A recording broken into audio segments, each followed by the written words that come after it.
Hello everyone, আসসালামু আলাইকুম। কেমন আছেন আপনারা সবাই? আশা করছি সবাই ভালো আছেন। আমিও ভালো আছি আলহামদুলিল্লাহ। নতুন একটি রেসিপি নিয়ে হাজির হলাম, কাঁঠালের টিকার রেসিপি। যারা কাঁঠাল খান না, এইভাবে টিকা অবশ্যই তৈরি করে খাবেন, মেহমানদের খাওয়াতে পারেন। এই রেসিপিটা কেউ বুঝতেই পারবে না যে এটা কাঁঠালের টিকা। তো রেসিপিটা তৈরি করেছি, এটাই আজকে দেখাবো। একটি কাঁঠাল গাছ রয়েছে, কাঁঠালও ধরেছে। থেকে একটি কাঁঠাল পেড়ে এগুলো তৈরি করে নিব। ছোট একটি কাঁঠাল পেড়ে নিব। এর মধ্যে জুতা দেওয়া হয়েছে কারণ কেউ যাতে নজর না করে, এর জন্য। আপনারা মাইন্ড করবেন না আশা করি। গাইস, কি সুন্দর করে কাঁঠালটা পেড়ে নিয়েছি।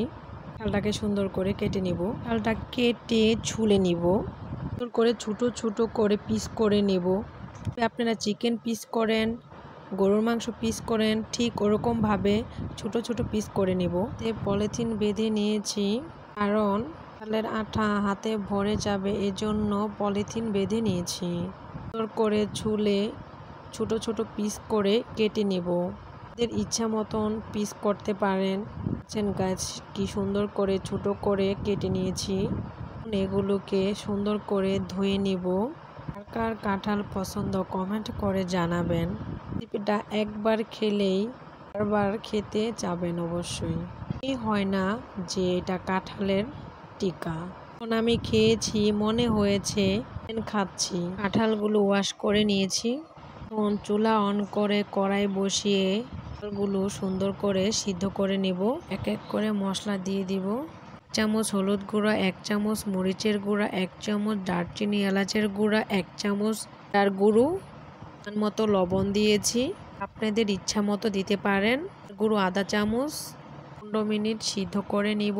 কমিয়ে সিদ্ধ করে নেবেন। ঢেকে সিদ্ধ করে নিয়েছি। একটু নেড়ে চেড়ে নিব করে লেগে না যায়। একটু পানি আছে, পানিটাকে সুন্দর করে শুকিয়ে নিব। 2-3টা তেজপাতাও অ্যাড করেছি। দেখতে পাচ্ছেন গাইস, কি সুন্দর করে সিদ্ধ হয়েছে। এগুলো নামিয়ে হালকা একটু ঠান্ডা করে ব্লেন্ডারে ব্লেন্ড করে নিব। রেসিপিটা খুবই সহজে তৈরি করতে পারবেন।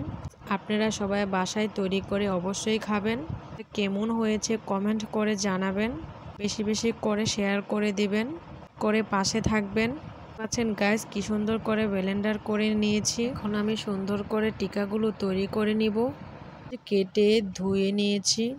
আমি পেঁয়াজের বেরেস্তা অ্যাড করব। তাকে এইভাবে রান্না করে ব্লেন্ডার করে নেবেন। দেখতে পাচ্ছেন গাইস, এখানে আমি কিছু পেঁয়াজ কুচি নিয়েছি। করে কড়াই বসিয়ে তেলটা গরম হওয়ার পর পেঁয়াজের বেরেস্তাগুলো সুন্দর করে ভেজে নেব। কমিয়ে পেঁয়াজটাকে ভেজে নেব। দেখেন গাইস, কি সুন্দর করে পেঁয়াজের বেরেস্তা করে নিয়েছি। বেরেস্তা দিয়ে সুন্দর করে টিকাগুলো হাতের সাহায্যে তৈরি করে নেব। বেরেস্তা তৈরি করে নিয়েছি, এখন নামিয়ে নিব। একটু ঠান্ডা করে নিব। এখানে গোলমরিচের গুঁড়া অ্যাড করব 1 চামচের মতো কাঁচামরিচ অ্যাড করব। নিজেদের মতো দিতে পারেন। বেরেস্তাগুলো দিয়ে করে মাখিয়ে নেব। রান্না করার সময় আপনারা কাঁচামরিচ অ্যাড করতে পারেন। এগুলো তৈরি করবেন, কিছু কাঁচামরিচ অ্যাড করবেন। সম পরিমাণ মতো লবণ দিতে পারেন। রান্না করার সময় পরিমাণ মতো লবণ দিবেন। আমি হাতের সাহায্যে সুন্দর করে টিকাগুলো তৈরি করে নিব। দেখতে পাচ্ছেন গাইস, কিভাবে তৈরি করে নিচ্ছি।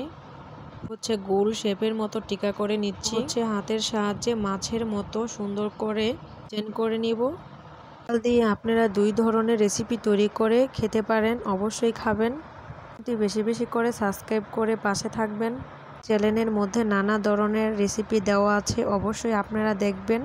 জেলা কোন কোন এলাকা, দেশ বিদেশ থেকে যারা দেখেন অবশ্যই কমেন্ট করে জানাবেন এটা কেমন হয়েছে।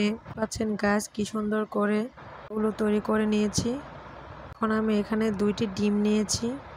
রেসিপিটা একদমই সহজ একটি রেসিপি। এগুলো ডিমের মধ্যে দিয়ে টোস্ট বিস্কুটের গুঁড়ো নিয়েছি। পাচ্ছেন গাছ, কি সুন্দর করে ডিমের মধ্যে দিয়ে তারপরে বিস্কুটের গুঁড়োর মধ্যে সুন্দর করে দিয়ে রেসিপিগুলো তৈরি করে নিচ্ছি। বিস্কুটের গুঁড়োটা হলো মিষ্টি ছাড়া যেটা, ওটা দিয়েই আপনারা এই রেসিপিগুলো টিকাগুলো আর কি তৈরি করে নেবেন। এর মতো যেটা ডিজাইন করে নিয়েছি ওটাকেও এরকম সুন্দর করে নিচ্ছি। অন করে চুলার মধ্যে পরিমাণ মতো সয়াবিন তেল দিয়েছি। তেলটা গরম হওয়ার পর রেসিপিগুলো সুন্দর করে ভেজে নিব। টিকাগুলো সুন্দর করে ভেজে নিব। গাইস, কি সুন্দর কালার চলে এসেছে। রেসিপিগুলো নামিয়ে নিব। মাছের মতো ডিজাইন করে নিয়েছি, এগুলো ভেজে নেব। টিকাটা গোল শেপের মতো করে নিয়েছি। টিকাটা শুকনা ধরনেরই থাকবে, যেটা মাছের মতন করে ডিজাইন করেছি।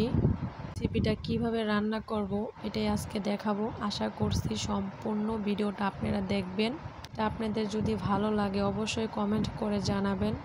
রেসিপিগুলো নামিয়ে নিব। এর মতো যেটা নিয়েছি, এই রেসিপিটা কিভাবে রান্না করব সেটাই আজকে দেখাবো। পেঁয়াজ ধুয়ে সুন্দর করে কেটে নিয়েছি। এখন এগুলোকে ব্লেন্ডারে ব্লেন্ড করে নিব। অন করে চুলার মধ্যে কড়াই বসিয়ে দিয়েছি। 1 কাপের মতো তেল অ্যাড করেছি, সয়াবিন তেল মতো। পেঁয়াজ কুচি দিয়েছি, টমেটো বাটা, পেঁয়াজ বাটা দিয়ে দেব। কিছু মশলা অ্যাড করব, আদা রসুন বাটা, গুঁড়ো 1 চামচ, হলুদ গুঁড়ো 1 চামচ, জিরার গুঁড়ো 1 চামচ, ধনিয়ার গুঁড়ো। মশলাটাকে সুন্দর করে কষিয়ে নিব। কাপের মতো পানি দিয়ে মশলাটাকে সুন্দর করে কষিয়ে নিব। এখানে কিছু কাঁচামরিচ দিয়ে দিব, আপনাদের নিজেদের মতো দিতে পারেন। মতো লবণ দিয়েছি। মশলাটা কষানোর পর এইখানে 2 কাপের মতো পানি দিয়েছি। এখন ভেজে রাখা টিকাগুলো দিয়ে দিব। টিকাগুলো দিয়ে চুলাটা কমিয়ে রেসিপিটাকে তৈরি করে নেব। মতো কোনো উপায় নাই যে এটা কাঁঠালের রেসিপি, কাঁঠালের টিকা, কেউ বুঝতে পারবে না। অবশ্যই আপনারা সবাই আত্মীয় স্বজনকে এবং কি আপনারা নিজেরা রান্না করে বাসায় খাবেন। পাচ্ছেন গাইস, রেসিপির কালারটা কি সুন্দর চলে এসেছে। দেওয়ার পর 5 থেকে 10 মিনিট রান্না করে নিয়েছি। এখন 1 চামচের মতন জিরার গুঁড়ো দিয়েছি। আপনারা যখন রান্না করে খাবেন তখন বলবেন কি এত মজা, এত মজা, খুবই মজা হয়েছিল রেসিপিটা। আশা করি আপনারা সবাই খাবেন। এখন আমি রেসিপিগুলো নামিয়ে নিচ্ছি। এখন রেসিপিগুলো পরিবেশন করার পালা।